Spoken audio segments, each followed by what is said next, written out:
বলো বাবা, তুমি আমার কোন মেয়েকে বিয়ে করে ঘর জামাই থাকবে? বড় মেয়ে মোহিনী লেখাপড়া জানে না, কিন্তু ঘরের সব কাজ জানে। আর ছোট মেয়ে লিজা শিক্ষিত, সরকারি চাকরি করে।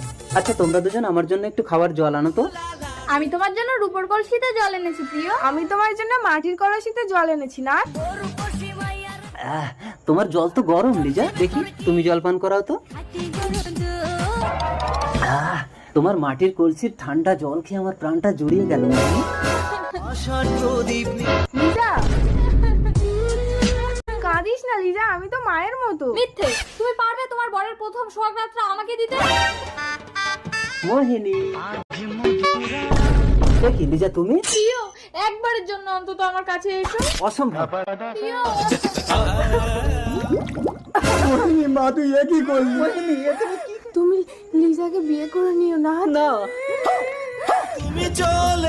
এবার তুমি আমাকে বিয়ে করো প্রিয়।